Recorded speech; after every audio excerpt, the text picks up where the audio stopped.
Welcome dear students. In this video, we will discuss about IUPAC system, that how to write IUPAC name of any compound. Okay, so इस video में हम IUPAC system के बारे में पढ़ेंगे, किसी भी कंपाउंड का IUPAC नेम कैसे लिखते हैं हम, और उसके जो बेसिक्स थिंग्स हैं उन्हें हम पढ़ेंगे. सो आप वीडियो को पूरा देखना. आप इस वीडियो के बाद आपको कहीं पर भी देखने की जरूरत नहीं पड़ेगी कि IUPAC हम लिखते कैसे हैं. ओके, सो वीडियो को एंड तक देखना, आपको सारा अच्छे से समझ आ जाएगा. हम एक एक थिंग अच्छे से कवर करेंगे.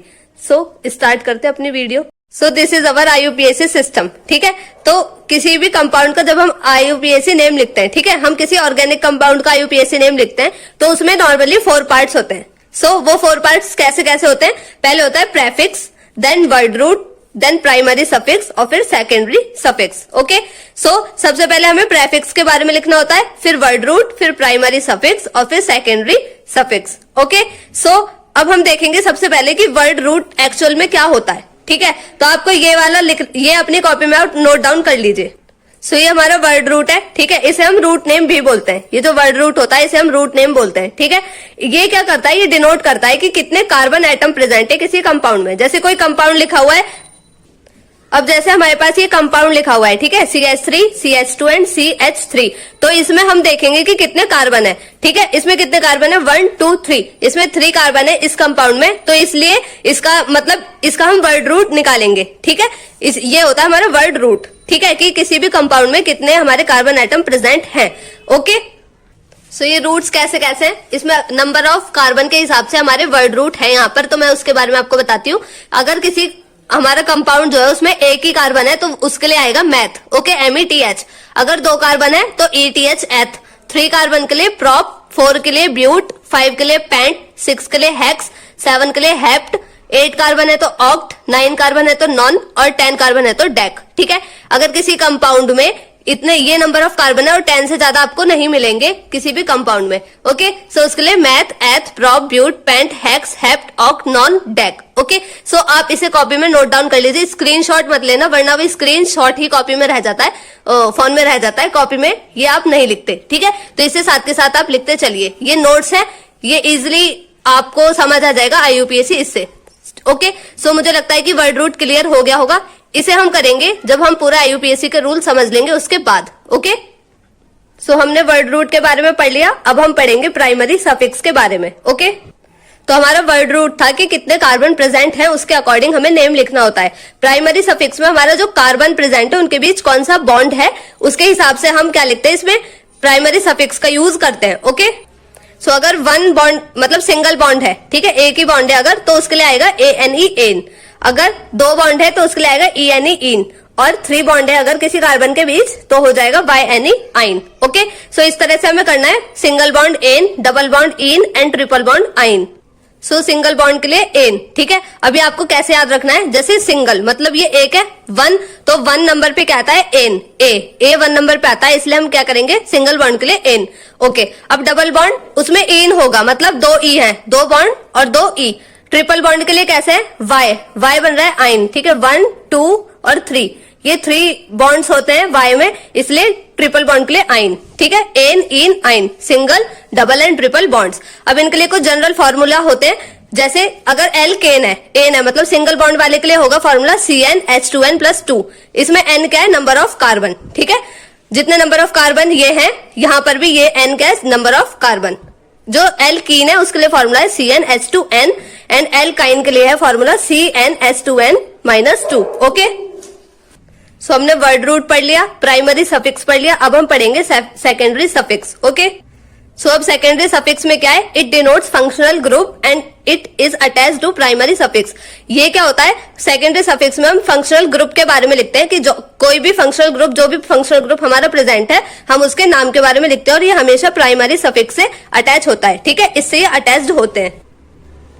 सो अब हम देखते हैं कुछ ऑर्गेनिक कंपाउंड, उनके फंक्शनल ग्रुप और सेकेंडरी सफिक्स. ठीक है, तो ऑर्गेनिक कंपाउंड्स, ये कौन कौन से ऑर्गेनिक कंपाउंड्स है? अल्कोहल. अल्कोहल के लिए जो फंक्शनल ग्रुप होता है वो होता है OH. मतलब कभी भी किसी कंपाउंड में अगर OH लिखा हुआ है तो वो क्या है? अल्कोहल है. और उसके लिए हम क्या सफिक्स यूज करेंगे? OL.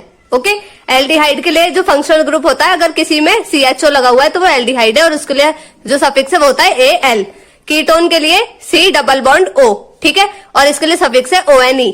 कार्बोक्सिलिक एसिड क्या होते हैं, जिसमें COOH लगा हुआ वो कार्बोक्सिलिक एसिड होते हैं, और इनके लिए क्या सफिक्स होता है, ओइक एसिड। अमीन्स या फिर हम कहेंगे अमीनो ग्रुप के लिए जो हमारा फंक्शनल ग्रुप होता है वो होता है NH2 और सफिक्स होता है अमाइन। और हेलोजेंस के लिए Cl या Br ये सब लगे होते हैं 17 ग्रुप के एलिमेंट्स, और उनके लिए सफिक्स होता है हेलाइड्स।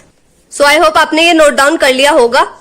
सो हमने वर्ड रूट पढ़ लिया, प्राइमरी सफिक्स पढ़ लिया, सेकेंडरी सफिक्स पढ़ लिया, बट प्रेफिक्स नहीं पढ़ा, तो अब हम पढ़ेंगे प्रेफिक्स के बारे में।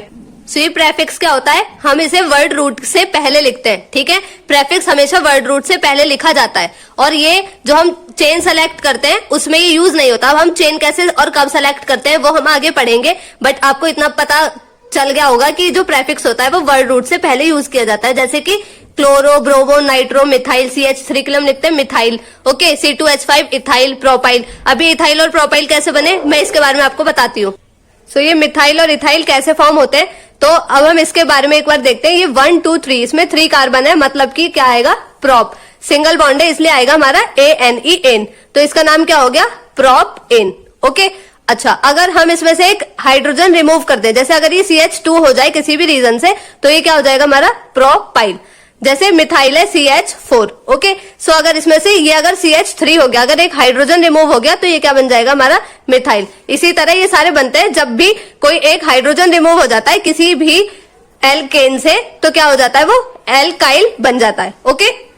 सो इस वाले कंपाउंड का नेम आपको खुद बताना है कि इस कंपाउंड का नेम क्या होगा, ओके। सो कमेंट में इस कंपाउंड का आप नेम लिख दीजिए।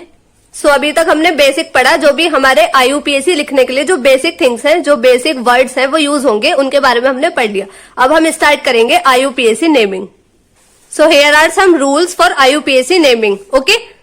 सो जो हमारा फर्स्ट पार्ट क्या है, जो हमें फर्स्ट थिंग है जो यूज करनी है, उसमें हमें पेरेंट चेन सेलेक्ट करनी है, ठीक है। जो पेरेंट चेन होती है हम उसे सेलेक्ट करेंगे। ये क्या होती है parent chain, longest continuous chain of carbon. मतलब जैसे कुछ भी कंपाउंड लिखा हुआ है उसमें जो लॉन्गेस्ट चेन होगी किसी कार्बन की, जो लॉन्गेस्ट चेन होगी, ठीक है, हम उसे कहते हैं parent chain, including carbon atom of double bond. जैसे अगर कोई कार्बन एटम है जिनके बीच डबल बॉन्ड है, हम इसमें उनको भी इंक्लूड करेंगे। ट्रिपल बॉन्ड वाले कार्बन भी इंक्लूड होंगे उसमें, और वो कार्बन भी जो फंक्शनल ग्रुप के कार्बन है हम उन्हें भी ऐड करेंगे उसमें, ठीक है। तो कोई भी कार्बन जो लॉन्गेस्ट चेन बना रहे वो होता है हमारा पेरेंट चेन। तो सबसे पहला स्टेप हमारा यही है। जैसे कि हमारा है CH3 CH2 CHO, ठीक है, या फिर एक है हमारा CH3 CH2 CH2 COOH, ओके। सो लॉन्गेस्ट चेन वाला हम पहले प्रिफर करेंगे। तो इसमें जो लॉन्गेस्ट चेन क्या है, ये पूरी ही लॉन्गेस्ट चेन है, ठीक है। बट जैसे अगर यहाँ कहीं अब हमारा ये ऊपर की साइड चला जाए, एक CH3 लगा हुआ और फिर ये CH2, तो लॉन्गेस्ट चेन देखेंगे हम इस तरह से, ओके। सो इसे भी इंक्लूड करेंगे, इसे भी इंक्लूड करेंगे, हम इसे भी ले सकते हैं, इसे भी, ठीक है। तो मतलब जो भी कार्बन लॉन्गेस्ट चेन बनाएंगे हम उसे प्रिफर करते हैं, ठीक है। अब जो हमारा सेकंड थिंग है वो है numbering should be functional group, double या ट्रिपल बॉन्ड, फिर प्रेफिक्स। मतलब जो भी हम नंबरिंग देंगे, ठीक है, इसमें जब हम नंबर देंगे, जब हमें देखना होगा कि कौन सा कार्बन कौन से नंबर पर है, तो सबसे पहले हम फंक्शनल ग्रुप के हिसाब से देखेंगे। जिस साइड फंक्शनल ग्रुप लगा हुआ है उस साइड से हम कार्बन को नंबर देंगे, ठीक है। अगर किसी में फंक्शनल ग्रुप अब्सेंट है तो हम डबल या ट्रिपल बॉन्ड के अकॉर्डिंग देखेंगे, ठीक है। पहले ट्रिपल बॉन्ड प्रेफर होगा, फिर डबल बॉन्ड, और फिर अगर ये भी नहीं है तो हम प्रेफिक्स के हिसाब से उसे देखेंगे। जैसे कि ये, इसमें अगर हम नंबरिंग देंगे, ठीक है, तो हम देखेंगे कि सबसे पहले जो कार्बन है उसके पास अगर फंक्शनल ग्रुप है तो हम उसे 1 कहेंगे। जैसे इसके पास, इस कार्बन के पास फंक्शनल ग्रुप है तो ये कार्बन नंबर 1, ये 2, ये 3 और ये 4, ओके। इसी तरह इसमें ये क्या है फंक्शनल ग्रुप, कौन सा, एल्डिहाइड, ठीक है। तो ये 1, ये 2, ये 3, इसमें क्या हुआ, फंक्शनल ग्रुप का जो कार्बन है हमने उसको भी माना है अपनी लाइन में जब भी हम नंबरिंग दे रहे हैं, ओके। जो थर्ड पॉइंट है उसमें क्या है, हमें हाइपन यूज करना है जब भी हम पोजीशन या नेम लिख रहे हैं किसी कंपाउंड का। सो अब ये हाइपन क्या होता है, ये जो छोटा सा माइनस जैसा साइन लगाते हैं, ठीक है। जैसे इसका IUPAC नेम लिखते हैं 1 2 3 4, इसमें 4 कार्बन है, तो हम नंबरिंग कहां से देंगे, 1 2 3 4, क्योंकि इसमें कोई फंक्शनल ग्रुप नहीं है इसलिए हम क्या देखेंगे, बॉन्ड के अकॉर्डिंग नंबरिंग इसे देंगे। तो जिसमें बॉन्ड पहले पास पड़ेगा हम उसे क्या कहेंगे, नंबर 1 कार्बन। सो ये क्या है 1 2 3 4, ठीक है, इस हिसाब से देंगे 1 2 3 एंड देन 4। कौन सा बॉन्ड है फर्स्ट नंबर पर, फर्स्ट नंबर पे बॉन्ड है हमारा डबल बॉन्ड, फिर सिंगल और फिर सिंगल। ठीक है, तो इसका नेम क्या होगा, 1 2 3 4। अब जो 4 कार्बन है उसके लिए क्या हम लिखते हैं, प्रॉप। ओके, ये आपको पता है, ये पीछे हमने पढ़ लिया, 4 कार्बन है इसलिए प्रॉप।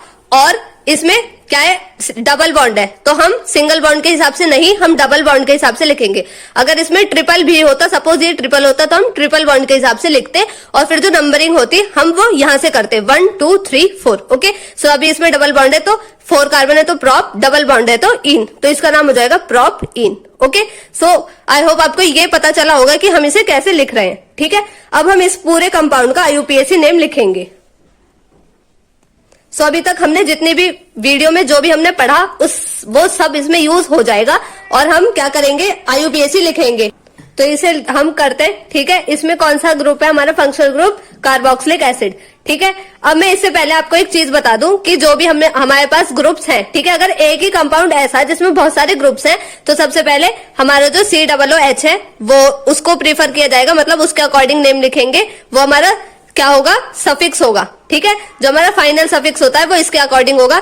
फिर एल्डिहाइड या कीटोन। ठीक है, मतलब कि CHO या फिर C+O। अब अगर ये दोनों है तो हम एल्डिहाइड को पहले लेंगे। ठीक है, और फिर उसके बाद हमारा क्या होगा, उसके बाद जो हमारा होगा वो होगा एल्कोहल, एंड देन एल्कोहल के बाद क्या होता है हमारा हेलोजन। ठीक है, जिसमें हेलोजन में क्या आता है, Cl Br I, ठीक है, F, ये सब आते हैं।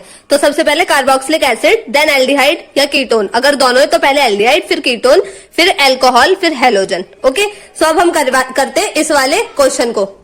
ओके, सो फर्स्ट स्टेप हमारा क्या है, हम क्या करेंगे, नेम देंगे, नंबर देंगे कार्बन्स को। तो हम क्या कहां से देंगे, प्रीफर करेंगे हम सबसे बड़ा ग्रुप, इसमें क्या है COOH, तो हम उसके अकॉर्डिंग देंगे 1 2 3 एंड 4। अब ये वाला जो C है उसको नहीं देंगे, क्यों, क्योंकि एक है क्लोरीन, Cl है ये। ओके, सो Cl क्लोरीन ही होता है, इसमें ये C जो है वो कार्बन को डिनोट नहीं करता। ओके, हमने नंबरिंग कर दी। अब नंबरिंग के हिसाब से हम क्या देखेंगे, वर्ड रूट। तो कितने कार्बन है, 1 2 3 4। 4 कार्बन के लिए क्या होता है हमारा, प्रॉप। ठीक है, तो ये हो गया हमारा प्रॉप। ओके, अब हम देखेंगे प्राइमरी सफिक्स। ठीक है, तो प्राइमरी सफिक्स कैसे देखते हैं, बॉन्ड के अकॉर्डिंग। तो यहाँ सारे सिंगल बॉन्ड्स हैं। अब ये जो डबल बॉन्ड है ये O के साथ है। हम देखते हैं जो बॉन्ड्स होते हैं वो C और C के बीच में, ये C+O है, तो हम इसे नहीं लेंगे। ठीक है, ये COOH जो होता है वो इसी तरह लिखा जाता है। हम कार्बन के बीच की बॉन्डिंग देखते हैं हमेशा, तो कार्बन के बीच इसमें हर एक में सिंगल बॉन्ड है, इसलिए क्या आ जाएगा, प्राइमरी सफिक्स हो जाएगा हमारा ANE। अब जो हमारा सेकेंडरी सफिक्स होगा वो क्या होगा, इसके अकॉर्डिंग। इसमें 2 फंक्शनल ग्रुप है, एक तो COOH और एक है Cl। ठीक है, तो प्रेफिक्स और हमारा सेकेंडरी सफिक्स क्या होगा, प्रेफिक्स होगा हमारा जो स्मॉलेस्ट है, जिसे हम सबसे एंड में देखते हैं। तो सबसे एंड में हम हेलोजन देखते हैं, जिसमें Cl Br I या F। तो हमारा सबसे एंड में क्या आएगा, हमारा सबसे एंड में उसके हिसाब से हम देखेंगे। तो प्रेफिक्स कैसे होगा, प्रेफिक्स का जो नंबर होगा वो यहां से शुरू होगा। प्रेफिक्स सबसे पहले ये, फिर ये, फिर ये, फिर ये, और सफिक्स ये, फिर ये, फिर ये, फिर ये। ओके, सो इसके अकॉर्डिंग प्रेफिक्स हमारा क्या हो गया, क्लोरो। Cl के लिए हम लिखते हैं क्लोरो। और जो हमारा सेकेंडरी सफिक्स है वो क्या हो गया, ओइक एसिड, क्योंकि हम COOH के लिए लिखते हैं ओइक एसिड। ओके, तो हमें इसमें नंबरिंग भी लिखनी होती है। ठीक है, जब भी हम IUPAC लिखते हैं तो नंबरिंग लिखनी होती है। नंबरिंग हम सिर्फ प्रेफिक्स के लिए लिखते हैं। ठीक है, तो ये क्या हो गया, 1 2 3 4। 4 कार्बन है, और Cl कौन से नंबर पे, जो प्रेफिक्स है वो कौन से नंबर पे, 3rd नंबर के कार्बन पर। तो इसका नाम क्या हो जाएगा, 3 क्लोरो। ठीक है, और फिर हमारा क्या हो जाएगा, प्रॉप, 3 क्लोरो प्रॉप एन, क्योंकि सिंगल बॉन्ड है, ओइक एसिड। तो इसका नाम हो गया 3 क्लोरो प्रोपेनोइक एसिड। ठीक है, इस तरह से हम IUPAC लिखते हैं। अगर आपको और IUPAC लिखना है, आपकी कोई क्वेरी है, आपको कुछ पूछना है IUPAC, तो आप मेरे को कमेंट में बता दीजिए, मैं उसका आंसर आपको दे दूंगी। हमने पूरा IUPAC नॉमेनक्लेचर पढ़ लिया। उसके लिए जो हमारे बेसिक थिंग्स होती है हमने वो पढ़ ली। IUPAC नेम लिखकर भी देख लिया। हमने कंप्लीट प्रोसेस पढ़ लिया IUPAC नॉमेनक्लेचर का। आई होप आपको ये समझ आएगा। Please do like, share and subscribe. Thank you, have a nice day.